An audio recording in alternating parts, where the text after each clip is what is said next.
Hello. Our conversation this evening comes from Anne Leslie, the journalist, Kevin Brownlow, the film historian, Laurie Taylor, Professor of Sociology at York University, Milton Schulman, drama critic of The Standard, and Dr. Michael O'Donnell, who's editor of the magazine World Medicine.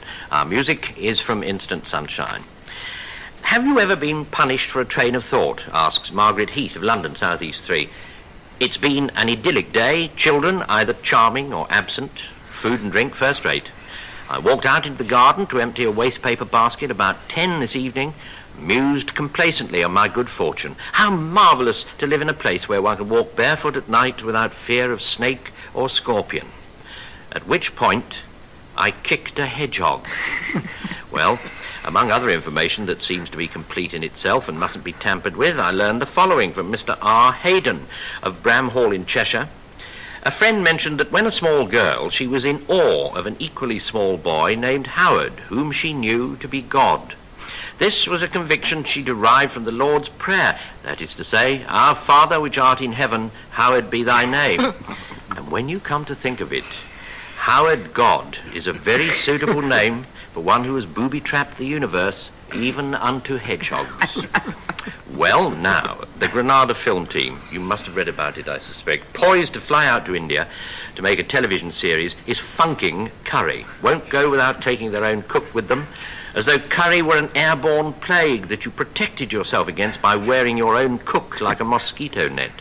How different from the spirited men of the BBC. When I was in India making a film, we had curry twice, and 3 times a day, and hepatitis take the hindmost. Get your knees brown, Granada. But fear of food, certain foods, is curiously irrational. I've never been able to eat liver because it looks and smells like fried blood, yet have watched wistfully as others have eaten it, knowing I'm excluding myself from a pleasure by my strange cowardice. Kidneys, too. I shy away from them for the same reason Mr. Bloom relished them. Grilled mutton kidneys, which gave to his palate a fine tang of faintly scented urine. Yuck. But I fear all offal, tripe, brains. I don't know if brains counts as offal. I meant to look that up. But anyway, it's inside. Sweetbreads. Ate sweetbreads by error once. Thought riz de veau was veal with rice. What a howler. What a howler.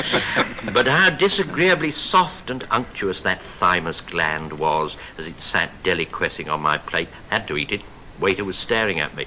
The memory of it, what it felt like as it slid down my throat, stays with me like the witch dreams of childhood. But is it just me, or does everyone have these food fears? There's an old childhood game of pretending that, you close your eyes and you hand objects round to each other and you tell each other that this is, an eye or something that turns out to be marble. I don't think you can actually disassociate what you're saying about your attitudes towards what it stands for or anything like that from the actual taste. I think it's impossible. I mean, brains I cannot eat, partly because at my convent school I think some amazingly clever crook had flogged off all the brains that had ever been extracted from any, animal that had been killed on the motorway and was served up at the convent. And there's the... And I mean, there's no way anybody, and I know that the new chic is to say that, offal is wonderful. And they spent so long trying to persuade people to eat offal during the war, didn't they? I can remember that there was a sort of social psychological experiment. They found that they'd hold lectures and they'd say, now, offal is good for you, and offal's marvellous, and they present little pictures of offal, but they had to it was the first of those sort of revivalist theory of getting people to change, because at these meetings, people had to stand up and declare themselves for various bits of offal. I am for sweetbreads, and...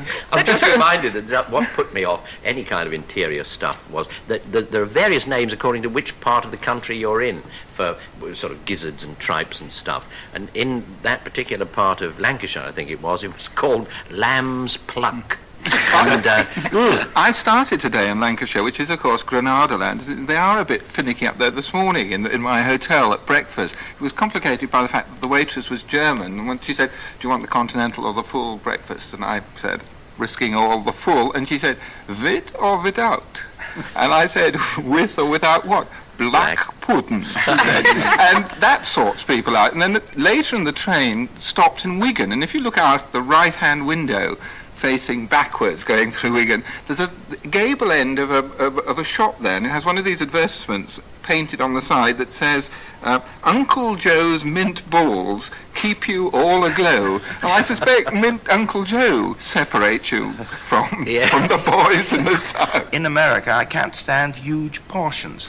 I never know what to do about these vast portions that arrive. I feel it's impolite to give it back without eating at least half of it. It always reminds me, I think, of Goldberg, who was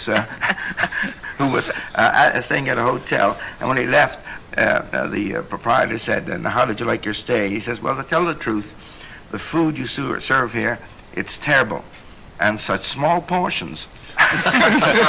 What about Kevin? Have you got any food prejudices about you? Well, I think the war did me in. As a child at school, when food was on the ration, you had to eat what was put in front of you. And I took against scrambled egg made of dried egg, and it took me at least 20 years to get used to it. And also bacon. But bacon was so precious that they forced you to eat it. And so when I eat it, I had the ultimate weapon, and I returned it very violently to the table. You're talking about childhood. I mean, there are lots of things that, like spinach and cabbage, that I hated as a child, and now I rather like if they're well cooked. And, I mean, I've managed to overcome my original dislike of wine, I'm pleased to say. You force it down you now, do you, Well, between yes, your of course, clenched teeth. But there must be a time in our development when we actually do take these things we don't like, and it changes You're a to doctor. liking. I thought there was some special moment or slight phase in the life of the palate when you change from sweet to bitter. Well, well, if you want, the first thing that I should say as a doctor is that the sweetbreads aren't the thymus; they are, in fact, the pancreas. I wasn't going to draw your attention. The thymus gland is the pancreas. I think, well... My God, and you're a doctor, don't come near me if you don't know what to take out. Well, if you think the thymus is the pancreas, maybe we should go back to A for apple. Yeah. But anyway, the palate is the palate. It doesn't do very much, really. It's what we appreciate. Things like wine and food, we appreciate actually largely by their scent through our noses rather than our palate. And somehow we attune our nose and palate and tongue to accept things that we didn't like. But don't you think know the how it process happens. happens is when you're invited to dinner parties? Because, I mean, you actually have to, when you start growing up and you have to go to dinner parties and people start serving you spinach, done in sort of little pies and things like that, and you can't say, yeah, spinach. Yes, you can't, but it's funny about spinach, you do change. Now, when it's whizzed up and mixed with a little mashed potato, cream, pepper, garlic, possibly the nutmeg, there's only one thing missing, as someone said, probably Sidney Smith or the like, about eating strawberries and cream. The only thing that's missing from eating spinach puree is the fact that it isn't a crime. It ought to be for complete... Simon Hoggart has a nice game. Simon Hoggart has the game where you have to invent the worst menu that you possibly could. And you have to have a series of items on these, all of them which sound reasonable and difficult to refuse, but nevertheless conjure up a feeling of nausea within one. I think I remember the meal starts with avocado whelks and continues with fresh river trout in black cherry sauce. But the idea of moving from a food that children don't like is that famous cartoon. I don't know, it's a Thurber cartoon. It's a very classical one about the child saying, "You say it's broccoli and I say it's spinach, and to hell with it." Yes. One of the things that Michael was saying before was he wondered about how in childhood things that you couldn't stand that you began to like afterwards. It's probably because in childhood that you get the repetition, don't you? That something like cabbage turns up every day, and therefore because I know that now I adopt recipes one by one. I have a particular recipe. The one that I had 2 weeks ago was lentil soup.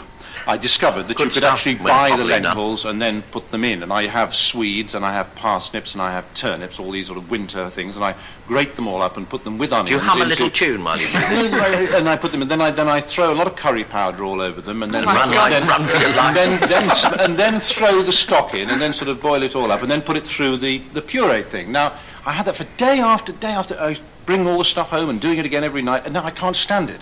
The sound of it worries me, and the same with chicken pieces with vindaloo paste. You mentioned rabbit. There's a disgusting viand. Rabbit tastes like old bedclothes. My mother, once or twice when I was a child, passed off rabbit as chicken to me, but she had the terrible habit of, when she knew something wasn't very nice or wasn't going to like it, she'd say it was like something else that was nice. So she'd ladle this custard, say, out, and she'd say, "Eat it up, tastes like ice cream.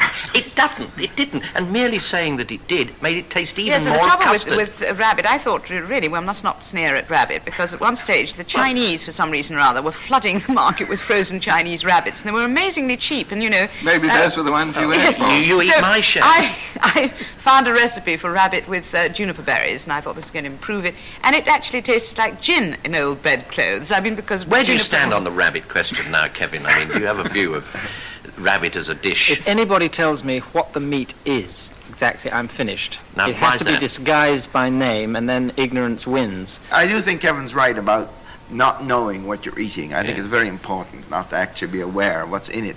And this came home to me immediately after the war, when a friend of mine who was an Austrian, who happened to be in the Canadian British Army, and when the war was over, we both decided about a few weeks after the war was over to go to Salzburg, where his aunt was living.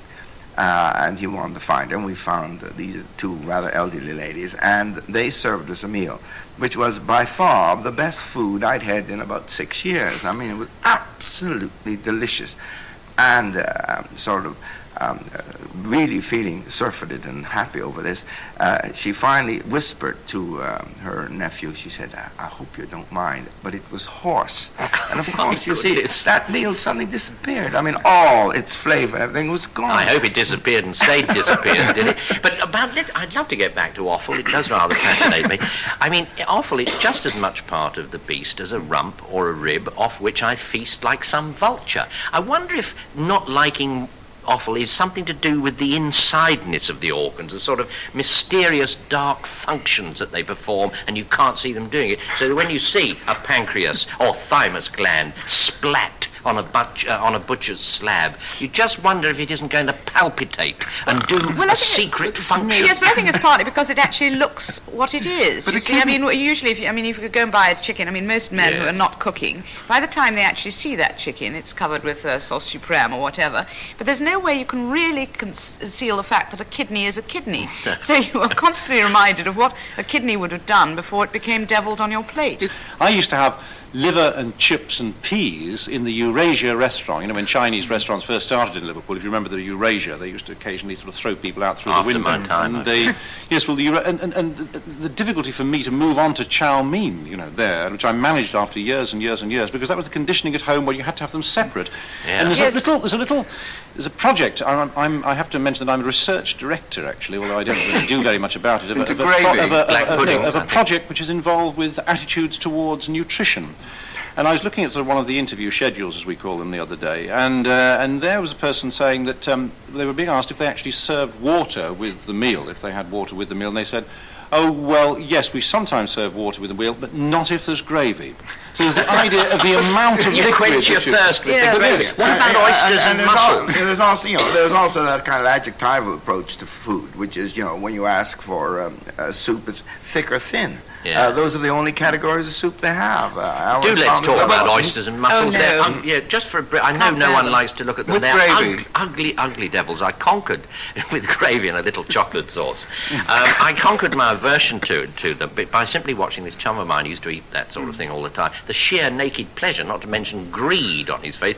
And I started eating them, and also they have the added charm, the oysters, that they're so desperately expensive. It's like pouring pepper and squeezing lemon on £5 notes.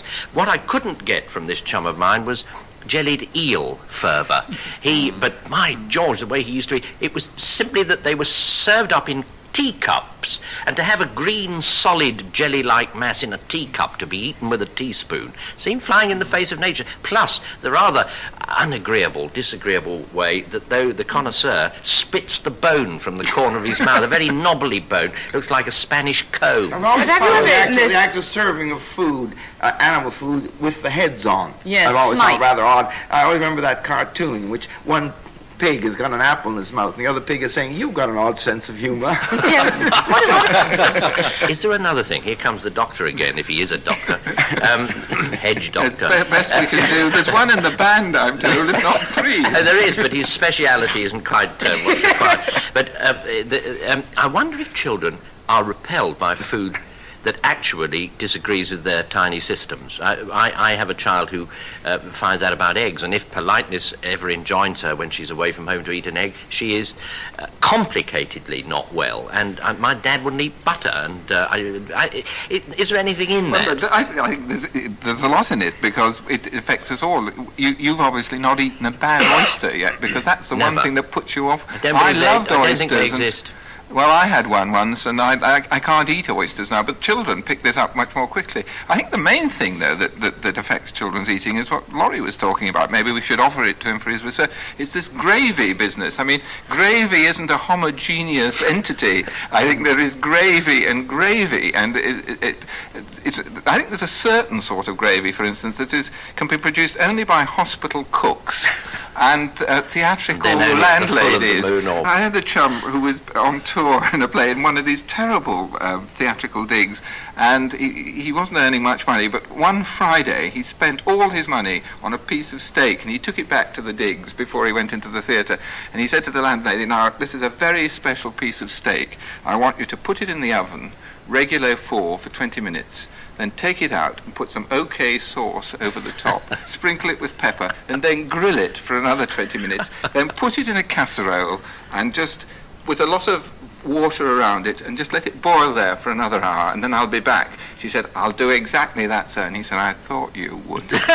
I think we've probably given anyone who's listening a perfect appetite for almost Can I anything. just raise a question? Because you know how Certainly. sometimes people write and give you an answer you wanted to know. I want to know about pork scratchings, and what I want to know is just where they come from, because there's something ominous about that word scratching, They as though come the from- pig has scratched them off himself. I think they come from amino acids or soap, like everything else, don't they? Aren't they a This byproduct of great benzene? gunge factory in Market Harborough, which Yeah. turns out all the other And stuff. where they great gravy sewers they have right. that send it out. I don't think we should go on about No, it, I or at don't least think if so. we do. People are going to go perhaps- out to dinner. Perhaps we should set it to music. And that's indeed what our 4 brave lads have done. And they call their song Just Like Mother Makes. I have traveled far and wide in search of good cuisine. Yet I'm never satisfied with foreign food that I have tried and menus I have seen. Now I'm home, I've found the key, I'm eating humble pie and learning true gastronomy. All meals are served with bonhomie, a dish that cash can't buy. For a gastronome, there's no place like home. When I first tried Chinese food, I found it wrecked my appetite. The collywobbles that ensued kept me up throughout the night. Bamboo shoots and glutamate left me in a sorry state. Now I'm home, I never long for egg foo young. I'm looking for home cooking, with scones and pies and currant cakes, just like mother makes, like mother makes, like mother makes. When I last ate curried prawn, I think the prawn was off a bit. I lay awake until the dawn, sorry I'd been offered it. Oriental food can wreak havoc if your stomach's weak. I prefer a homely stew to vindaloo. I'm looking for home cooking, with scones and pies and currant cakes, just like mother makes, like mother makes, like mother makes. Eating soup in sunny Spain, I found a squirming squid in it, and though it was in dreadful pain, the frightened creature hid in it. I'm not keen on uncooked fish, roast beef is my favorite dish, though I like it rare and red, it's usually dead. I'm looking for home cooking, with scones and pies and currant cakes, just like mother makes, like mother makes, like mother makes. French cuisine does not suit me, pain and suffering follow it. Just a taste of frog can be lethal if I swallow it. As the French sink in decline, eating snails and drinking wine, we have money still for tea. Bon appetit. I'm looking for home cooking, with scones and pies and currant cakes, just like mother makes, like mother makes, like mother makes, just like mother makes, like mother makes. Splendid. And just to add to the gaiety and merriment of that song, I'd just add a little, I was going to say addendum, but that would be a thingy, tautology. We discussed about pancreas and thalamus. They are both sweetbreads, but neither is connected. How's that That's no, correct. But no, thymus was Not what you were thalamus. meaning to say, Did I Squire. say thalamus? Why don't I begin all over again? I think you should stick to films. Yeah, well, if I see you with a knife in your hand, I'm leaving the room. Well, Laurie and Milton and I went to see a silent film during the week, rather wondering if what some of the cine buffs were saying was true, that silent films aren't just an early version of talking films, they're something different, and when they're any good, succeed perfectly on their own terms. This film was called The Crowd, and it was part of the London Film Festival, I think it was, and Kevin Brownlow here had a hand in putting it on. Uninstructed, you might have expected a piano player in the pit tinkling away to match the action, but what you had was a full orchestra and special music composed by its conductor, Carl Davis. Apparently, that was the way they always did it in decent theatres in the silent days. Well, I thought it was a different experience, the absence of dialogue and the presence of the music suggesting a sort of opera with silent singers. The background was unusually realistic, New York in the days of just before the Depression. I was going to say the Depression because it's 1929 and it hadn't happened. And the foreground, the humble pair struggling to keep their heads above all sorts of water lines, economic, emotional, and so on, I thought they were considerably more melodramatic. But before getting Kevin, who knows all about these things, being a historian and also a film director himself, he'll have an informed view. Let's just hear from Milton. Do you think, on the evidence of our visit, Milton, that silent films are here to stay? I think it was Mel Brooks who made a film called Silent Film or something of that kind. The silent movie, I think it was called. It was dreadful. I'm rather interested in the resurgence of the silent film. I'm not sure whether it isn't really like one of those fads like stamp collecting. I don't think that the merit of the film really has much to do with people liking it. I think people, you have the same kind of reservations that you have about all the great silent films, that they're very good for what they are. Potemkin and Caligari and all these marvelous silent films, which you really sit there and you say, well, I'd rather see Psycho, than Caligari. Well, you might, but that's only and I'd rather see All autobiography. Quiet on the Western Front than one of these great old war films. Of course, there are great films. I think Birth of a Nation and Tolerance, I think D.W. Griffiths produced the two great classical films which stand up even now, although, again, they're very slow. And the trouble with The Crowd was, which is the one we're talking about, was that it's a really banal story. It is a very banal story, and I don't. Well, so is Hamlet in a way. Right? But I don't think that. First of all, you aren't in the end gratified by any great symptoms of great language. You got. Well, no, because it's silent. So you got. That's one thing you'd miss if you're looking forward to that. You're in for a disappointment. Looking for Shakespeare. But you have your captions, and the great profundities come across like you got to be good in that town if you want to beat the crowd, and that is that's the Sounds kind of like level Goldberg. of the philosophy. And I'm afraid that is what happens when you reduce all philosophy to a caption, which is what the silent films do. And although one is impressed with it, in a way, I have a vague feeling that most people, deep down in their hearts, would rather be at home watching telly. Well, I'm going to ask Kevin, because he really knows about this and I know has a special feeling for it. How would you invoke the particular power of the silent film, Kevin? Well, listening to Milton Schulman, who is a man of words, he's clearly not somebody who would respond to the silent cinema. The silent cinema is essentially visual. It is a medium which is not lacking sound, because you could hardly call what happened last night silent. No, not in any real sense. Silent films engaged the audience to an extraordinary degree because they made demands upon their imagination. Because you didn't hear the voice of your favorite star, because you didn't hear the sounds, you had to work. You had to be the last creative contributor in the act of making a film. And so they fell for those pictures far more deeply even than they did for the talkies. Now this is, I hate silent films being used as a club against sound films. Some incredible achievements have been made and continue to be made in talking pictures. But the silent film has been smothered by them and totally lost and is derided. as an antique and something which is really below the interest of intelligent people. And despite what Milton said, I think last night's picture was a masterpiece. Can I just say it depended hugely, as well it might, on this full orchestra and the original music composed for it. I don't know that I would have been able to sit there and felt I was able to enter into it had that music been absent, or had it been just replaced by a tinkling cymbal or whatever. Well, certainly the music is an extraordinary achievement. I mean, Carl Davis actually composed that score. Yes. Except for the occasional reference to an original song, which was demanded by the title. The whole thing was composed by him, and I think it's an incredible achievement. Am I right in saying that when they were originally shown, they would have orchestras playing? Oh yes, in the Strand Theatre on Broadway, they had a symphony orchestra of 101 players and a Wurlitzer organ.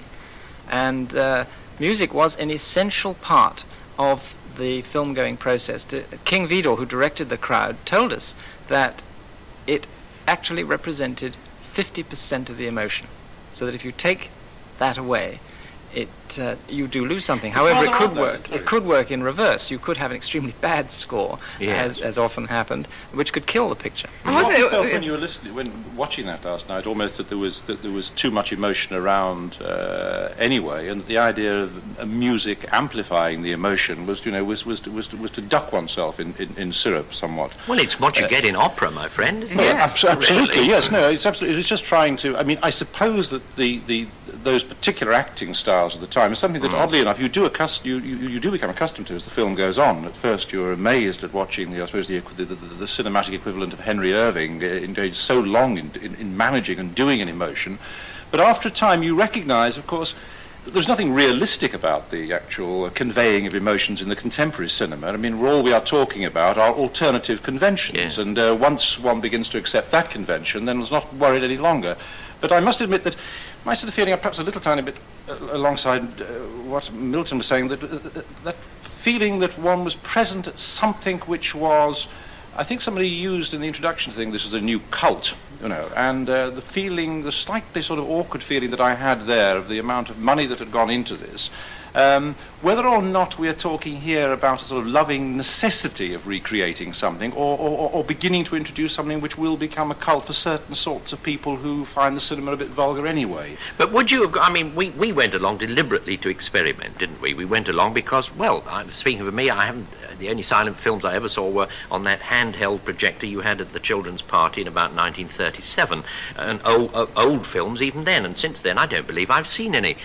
And we went to find out what the experience would be like for ourselves. So apart from what you've just said, Laurie, how did it work for you? I felt that the orchestra and the people who were there were setting up something for me which was difficult to take as cinema. You thought it was a bit of a temple, well, or it was a a bit rite? Like, it was a bit. I don't like going to the theatre because people, as it were, are saying something special is going on. The sort of laughter that was going on, jokes which weren't particularly funny, reminded me of the art theatre laughter and the sort of applause that went on. It's a bit subjective, though, what you laugh at. It is. But I mean, you felt that this was the laughter which says, here we are watching something which I was rather patronising laughter. I felt. Well, at the moment we're reviewing the audience. I think as far as the film's concerned, we always do in this it's extremely important to remember that unless an occasion is made, you would not see silent films as they were meant to be seen. Well, I'm one of the few people here who was brought up on silent films. I never saw it with an orchestra. I know, but that was Canada. In Canada, we never had orchestras. We didn't know what an orchestra was. We had a piano. Well, Kevin is a historian of No, cinema. I think I'm going to ask him to say whether these people are right or wrong. I mean, as a critic, one is entitled, of course, to have varying views about the merit of a film. I have read a few books about the silent film, and the view of Vidor's The Crowd was it wasn't a very good film in its day. So, that it's now become a masterpiece, one has to look at it. What is the hindsight of you? You read Bardek and Brassilov, for instance, called it a rather ordinary film. Perhaps they were rather ordinary men. Can I interrupt you and just say that Kevin. Robert Brassilak was shot by the French for collaboration with the Germans, and after that opinion, I think they were absolutely right. No. I read a number of other. I'm only confirming my own view. But let me just pop back to the music a second, Milton, because the point about the music, I've always wanted to do this to Milton. Yes, are you going to stop me? I'm going to do the talking. The music, if you take the big cities across the world, and silent films swept the world because they're an international language, the big cities the big theatres all had orchestras, and the big audiences, 6,000 a night, a performance, went to those films. Obviously, out in the sticks, you would have smaller groups, but very seldom did you have a piano on its own. I would have loved to have been there last night, because I've always wanted to have seen a silent film with an orchestra. I was brought up on a very strange form of silent film. In the early days of the war, I was sent to get away from the bombs every summer for a month to a village in Ireland where there was one cinema called Donovan's. It was called the Regal or something. It was always known as Donovan's. And Donovan had put in the projector, but hadn't raised the capital for the sound. And for 4 years, I saw sound movies, not only without the soundtrack, but with Donovan giving us his version of the story beforehand with interreel summaries. And this is absolutely true. And for years, I kept on seeing films again, and then they came up on television, with seeing the real film. And it was extraordinary how often Donovan's version was better.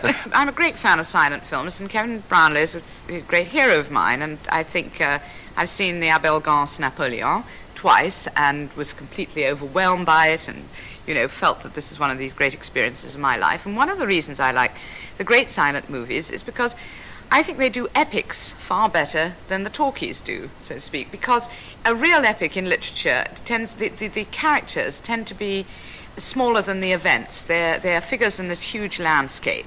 Now, I think in a silent film, you can do that terribly well, because you don't have to go into the minute sort of Freudian interpretation of the character. They are just figures in the landscape. You don't have to worry about, whether Napoleon was like he was because of, repressive potty training or whatever, which a talkie tends to go more into the characters of the people, and it loses that kind of marvellous epic sweep. That idea, whether sound, you feel the arrival of sound prevented the development of some sort of international language. I don't know, I've never seen that. I've heard of like a film called The Last Laugh. I remember someone talking to me about that as a film which attempted to develop, rather like a commedia dell'arte did, to develop a way of, in fact, with a minimum use of subtitles, to actually develop a pictorial vocabulary. Kevin? Well, that's perfectly true. The Germans did make tremendous efforts to avoid subtitles altogether, but actually the Americans did even before them. But actually audiences resented this because they had to work even harder, and the subtitles never actually disappeared, and the subtitle as art became a great craft. And one of the funniest I remember was by Joe Farnham, who did the titles for The Crowd, introducing Beatrice Lillie in a film called Exit Smiling, in which she played an actress in a repertory company. The title said, Violet, the drudge of the troupe, played many important parts, like Nothing in Much Ado About Nothing. Yeah, can I just ask you about, while you're talking about subtitles, I wondered when I was watching The Crowd, whether or not the subtitles in that, the length of time that they were exposed on the screen, whether or not that had been cut down, because... No, they were absolutely as they were originally, and they were timed rhythmically to fit the action of the picture, and often titles are altered into other languages by cinematakes and so on. Because subtitles kills the action. Because subtitles often seem to take time, and I suppose presumably because people were reading But what to took each other. even more time were the actual tableaus which ensued after the subtitle went off the screen. After a point had been made, it seemed to hang about. It didn't seem to develop. It seemed to be extended. The same moment seemed to be there and spread like a sort of pebble thrown into a pond makes ripples, and kept on and on. I must say, it tried my patience. Now, what I'm asking you is that a feature of the film we saw, or a feature of the technique? And is it necessary, would you think, that these tableaus, these sequences, should be so, as I felt, insufferably from time to time prolonged? Well, if I may say so, first of all, tableaus is a theatrical term, and it suggests that you're not actually seeing what is happening. Now, the reading of a silent film is something that takes a great deal of time, and people coming to them fresh are not actually seeing what is happening. They're seeing the shot, but they're not seeing what is in the shot. You mean one imports a sort of impatience from exposure to talkies? Yes, because television and most films, you hear, your ears are doing all the work, and you just see punctuation points on the screen. But silent pictures demand incredibly much more concentration than you ever have to give talkies. This is what worries me about this whole business. Is we know, everybody who knew anything about films, that silent films, for the most part, except for a few exceptions, were pretty second rate. Would you agree with that, Kevin? They were written by the half-educated for the half-witted. Sounds like he's talking about television. That was what most silent films were. They're more produced by furriers rather than artists. And snobbery and racism in one phrase. And the idea that suddenly this whole mass of mostly mobile junk is now being raised to the level of some great new art form, which is not. It's true. You can take. You can take. There may be 25 or 30 very, very interesting, maybe 50 interesting silent films. After that, there is dross. Well, I simply can't bear to listen to all this drivel, because, I'd much rather have art that is even accidentally produced by furriers than art that is consciously created by people who label themselves artists. I think some of the most boring events. I think both statements are utterly racial. What's wrong with a furrier? What's wrong with an artist? I thought you meant farrier. What is so extraordinary about the silent era is that the majority of the people who came into it were working class people. I'm talking about Hollywood. And these people from the East Coast, the Jewish furriers, the Jewish immigrants who came over and built the picture business, were the producers. The men who actually made the pictures were mostly Irishmen, funnily enough, and they were also working class people who had a sense of pictures. They thought in pictures because they weren't educated to a great literary degree. And this is the extraordinary thing. When you meet them now, you discover that some of them were almost illiterate, some of those directors, and they made great films. And Milton Schulman's idea that the stuff was junk suggests he's seen the 700 pictures a year that came out of Hollywood. And it absolutely shatters me to think that there is so much ignorance about silent films, which means we must put these on again every single day. Force people to go and see them. He knew they were furriers, he didn't know they were Jewish. Can I take up this point that Kevin made, which fascinates me, about the fact that the audience has to add part, the audience imagination is engaged. One of the only free gift I've ever got out of the organisation that is employing us this evening was in the 1940s. I got a free gift from the BBC in the 1940s when I was writing for radio. My boss at the time gave me a book by Felix Felton called The Radio Play, and this book was based. The writing of radio plays entirely on the construction of silent films, reversing it. In other words, it was a way to write. You had to leave the imagination for the visual element, and you had to produce the words. Now, I wish I'd still had this book. It's buried somewhere at home, but it was very, very convincing at the time and very helpful. I must take exception to the fact that basically there were some great works up. Everybody who's written anything, F. Scott Fitzgerald, Aldous Huxley, all those great writers who went to Hollywood to make silent films had the most depressing experience of their life. None of the imagination, the talent or ability of these great people was ever translated into these particular art forms. I mean to say this, and I've got letters to support me. And having listened to Milton, I just wonder whether the silent film technique wouldn't suit this program beautifully. That is to say, complete silence and music.